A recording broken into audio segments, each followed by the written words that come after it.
Graça e paz, meus irmãos, um ótimo dia, tarde, noite, a todos que estão aí acompanhando a palavra, o pão nosso. E nós estamos aqui na quinta mensagem sobre esse tema das 4 casas. Primeiro nós tivemos uma breve introdução, quem está pegando essa hoje, depois pode dar uma olhada nas outras, né?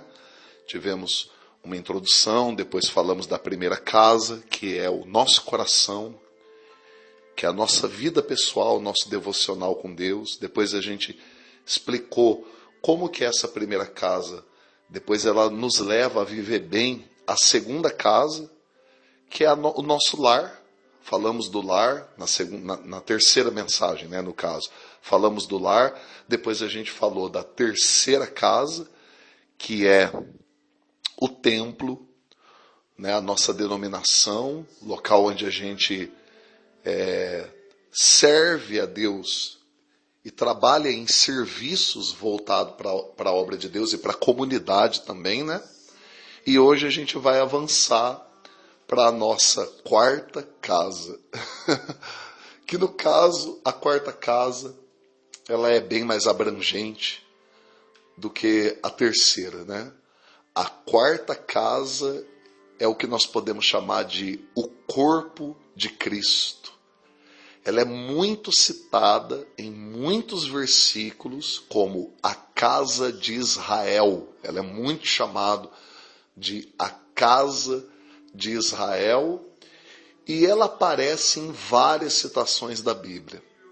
Ela não é exatamente um local, né? Essa quarta casa é o povo de Deus. Eu chamaria de o povo do arrebatamento. São homens e mulheres, jovens e crianças que estão presentes em todas as denominações. Sim, é muito importante eu citar isso, né? Porque ainda há uma meninice na mente de muitos irmãos no corpo de Cristo que leva eles a acreditar que a denominação deles é o corpo de Cristo. Muitos pensam, a minha igreja, o nome da minha igreja está lá na Bíblia. Está lá que ela é, a congregação, a universal, ela está citada. Aí Deus me livre, né? Alguém lá do cenáculo da restauração, de repente fala isso também. Tá vendo? Atos capítulo 1, versículo 13. Jesus mandou o pessoal para o cenáculo. É lá no cenáculo que nós devemos adorar. E isso, queridos, é no mínimo uma criancice muito grande que existe no meio do povo de Deus, acreditar que uma denominação é realmente o corpo de Cristo. Não, não é. Não é o corpo de Cristo. O corpo de Cristo são as pessoas que em todas as denominações adoram a Deus em espírito e em verdade. Não apenas dentro da terceira casa, mas primeiramente na primeira casa, na segunda, que é o lar, e também na sua denominação, que é a terceira casa. Então essa quarta casa, ela abrange o povo de Deus no mundo. É muito mais abrangente do que aquele costume particular que uma denominação tem. É muito mais abrangente. E hoje, graças a Deus, muitas pessoas estão abrindo os olhos para isso. E estão parando de achar que a igreja A, B, C, a denominação X é o caminho. Minha igreja é o caminho. Não, templo nenhum é o caminho, denominação nenhuma é o caminho. Por mais bonita que seja a placa, por mais lindo que seja o culto que é feito lá dentro, nunca vai ser o caminho. O caminho sempre vai ser Jesus Cristo. É muito claro isso para nós quando a gente começa a olhar para a palavra de Deus, a gente tira os olhos das palavras de homens, né? Porque homens são homens, né? Pessoas são pessoas e Cristo é Cristo. Se a gente quer alguma referência de perfeição, nós não vamos ficar presos no que os homens falam. A gente vai olhar para o que Cristo fala e a gente vai examinar as Escrituras, porque o próprio Jesus deixou bem claro, delas você vai reter a vida eterna. Se nós somos cristãos, Se nós somos homens e mulheres de Deus, a gente tem que ter a palavra de Deus como base, não a opinião de um pregador legal que a gente gosta, ou de um homem ou de uma mulher. Não. Nossa referência é a perfeição de Jesus Cristo. Ele é o caminho, a verdade e a vida, porque dele, por ele, para ele, são todas as coisas. Romanos 11, 36. Em nenhum outro há salvação, e nenhum outro nome dado entre os homens importa pelo qual sejamos salvos. Atos, capítulo 3, acho que é versículo 12 ou é 14, dá uma conferida. Nenhum outro nome. Ele é o caminho, a verdade e a vida. João 14, 7. E o que é o corpo de Cristo? É quando nós entendemos e nós começamos a admirar a diversidade de adoração que existe no corpo de Cristo. Tem uma conversa aqui de Jesus e da mulher samaritana que chamou minha atenção sobre esse assunto. Aqui no Evangelho de João, capítulo 4, versículo 18, Jesus libera uma profecia sobre essa mulher, e a mulher diz assim no versículo 19, disse-lhe a mulher, Senhor, eu vejo que tu és profeta. Olha o que ela fala no versículo 20. Nossos pais adoraram neste monte, apontando para aquele ambiente ali, neste monte. Mas vocês, os judeus, dizem que é em Jerusalém, o lugar onde se deve adorar. Repare o que ela estava falando para Jesus. E aí, Jesus? Porque uns falam que é aqui, outros falam que é lá. Onde que é? Olha o que Jesus responde, versículo 21. Disse-lhe Jesus, mulher, acredita aqui no que eu vou te falar. Presta atenção no que eu vou te falar. Ele fala para ela. A hora vem em que nem neste monte, nem em Jerusalém adorareis o Pai. Então, amém. Para um minutinho aqui e pensa comigo, queridos. A mulher estava falando, nossos pais falam que é nesse monte. Vocês, os judeus, falam que é lá em Jerusalém. Aí vem Jesus e fala, olha mulher, vou te falar. Vem a hora em que não é o lugar que importa. Não é o local que importa. Aí você vai vendo que ele vai chegar no ponto aqui em que ele vai dizer, o Pai procura adoradores que o adoram em espírito e em verdade. Esse é o ponto. Então, queridos, dependendo da cultura que você cresceu, da família que você cresceu, você é uma pessoa mais calma. A tendência sua é você conseguir perceber Deus falando com você num culto mais tradicional, mais calmo, com uma música mais clássica, sem muita bateria, sem muito ritmo forte, e você vai conseguir caminhar naquele ritmo. E Deus é tão maravilhoso, que Deus é tão tremendo, tão misericordioso, que hoje tem pessoas adorando a Deus em espírito e em verdade, num ritmo bem mais agitado. Existem jovens tendo experiências genuínas com o Espírito Santo, em denominações que o pessoal, meu querido, faz uma festa. Galera louvando e adorando a Deus e o fogo de Deus descendo, gente querendo se entregar, sendo batizada no Espírito Santo e na cabeça de muitos irmãos que ainda estão presos no monte. É no monte que eu tenho que adorar. Não, é em Jerusalém. Esses irmãos acham que isso é uma loucura. Começa a pensar, não, isso aí está errado. Engraçado, né? Que o Espírito Santo não está achando errado, tanto que ele está curando, libertando e transformando a vida de muita gente que adora a Deus de um jeito que talvez eu e você olharíamos e falava, isso aí não é de Deus não, mas Deus está lá e está fazendo, porque ele não está preso numa placa de igreja, ele não está preso numa denominação. Ele está recebendo adorações e louvores em todos os ritmos. Tem gente adorando a Deus em todos os ritmos, não apenas num clássico, numa coisa assim mais conservadora, numa coisa mais tradicional, mas Deus está trabalhando através da vida de homens e mulheres em todos os lugares de uma forma sobrenatural. Por que o senhor está falando isso, pastor Luiz Fernando? Para você saber que existe uma quarta casa. E essa quarta casa vai bem além das paredes do cenáculo da restauração. Vai bem além das paredes da Assembleia de Deus, da Congregação Cristã no Brasil, da Igreja Universal, enfim, de todas as batistas. Vai muito além. Deus não está preso dentro de uma caixinha que nós achamos que ele... Não, é assim, tic-tac, do jeito que a gente faz. Não, não, não, não, não. Você está muito enganado. O Pai procura adoradores que o adoram em espírito, em verdade. Tenho visto pessoas adorar a Deus no trânsito. Tenho visto pessoas com as suas ações, em amor, adorando a Deus nas ruas. Quando se abaixa, leva um alimento para um morador de rua, na calçada, dá um abraço ali, libera uma palavra de amor para quem está ali numa necessidade. Você pensa que isso não é adoração? Tudo aquilo que nós fazemos em amor é adoração.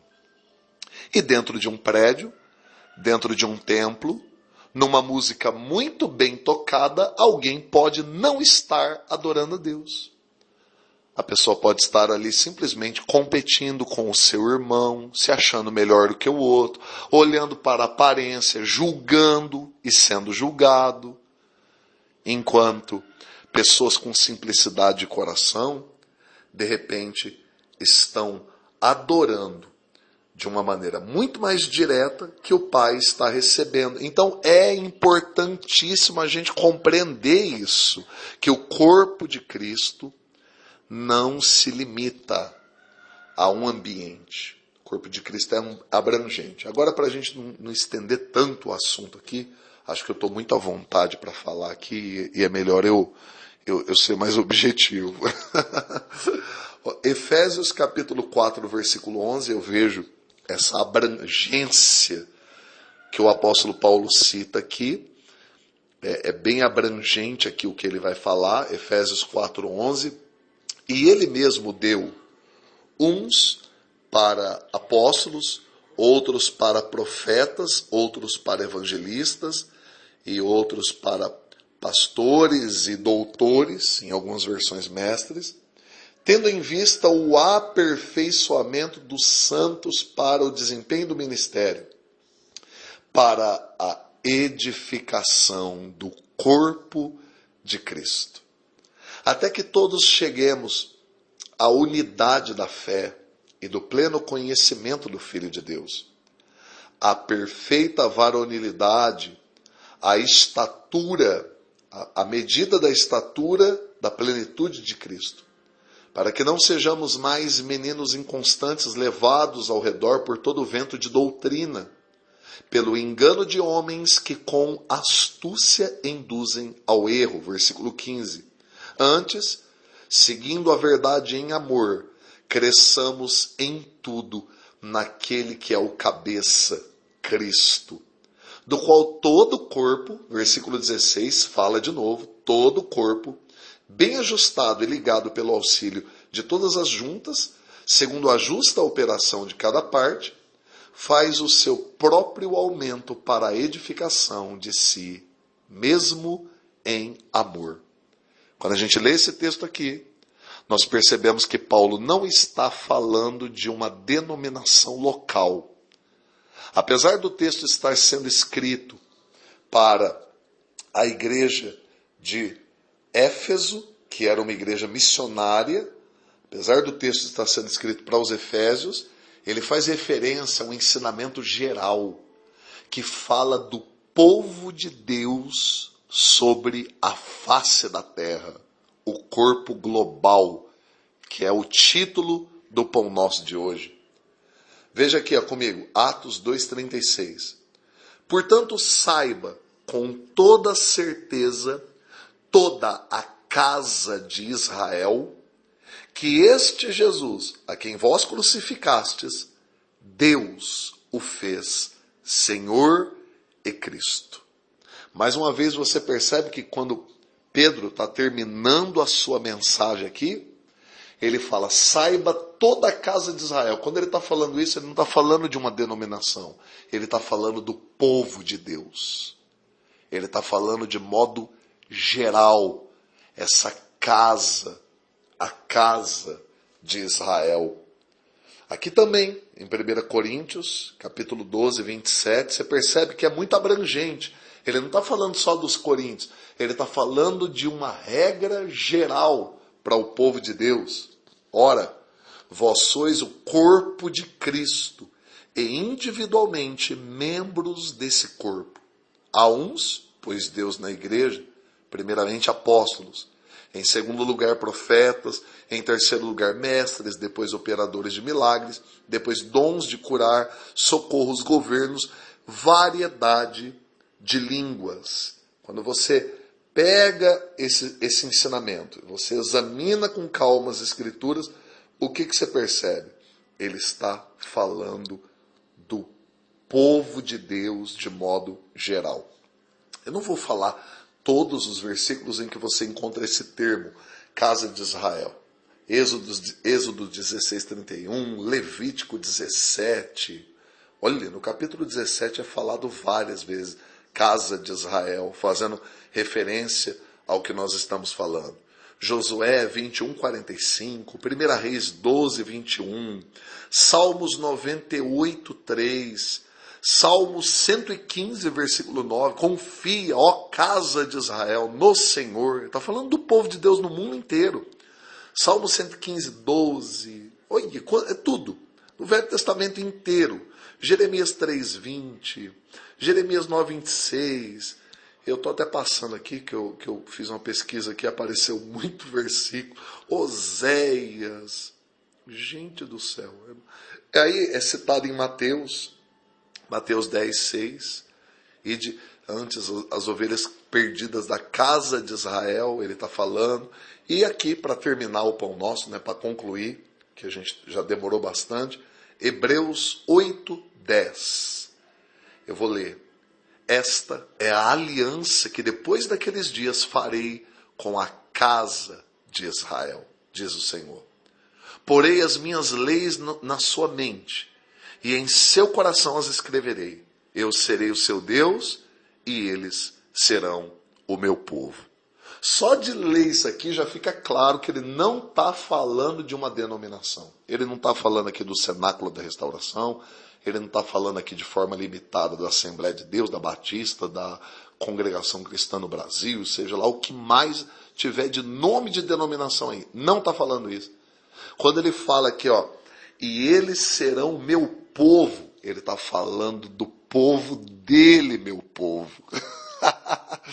Ele está falando da galera que adora Deus em espírito e em verdade na face da terra. Essa é a quarta casa. O povo de Deus, no dia do arrebatamento, é essa multidão aqui que nós vamos ver. De todos os povos, línguas e nações. Em todas as cidades. Eu acredito que em todas as denominações. Há quem não acredite nisso, né? Há quem pense, não, em tal igreja eu acho que ninguém vai ser salvo. Ah, meu querido, tem gente fiel em tudo que é denominação que você pode imaginar. E tem gente infiel, que inclusive talvez você olhe aí, ó, no local onde você congrega, você olha e fala, vixe, aquele ali é salvo. E que de repente, no dia do juízo, sabe lá Deus, né, o que vai acontecer. Porque o particular, só Deus conhece. Eu termino aqui esse pão nosso da quarta casa, falando um negócio engraçado que eu vi o pastor Cláudio Duarte falar, e eu achei muito engraçado, e eu quero repetir aqui.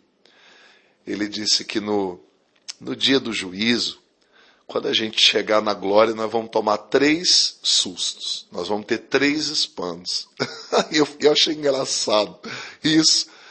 E eu só vou comentar aqui para a gente encerrar. Ele disse que o primeiro susto que a gente vai tomar é assim, ó. Ih, cheguei. Tô aqui. É o primeiro espanto. O segundo é que a gente vai olhar para o lado e vai ver uma pessoa e vai falar, você aqui? Alguém que talvez a gente pensava que jamais seria salvo. A gente vai olhar e falar, você aqui? E o terceiro susto é que a gente vai olhar e falar, cadê o fulano?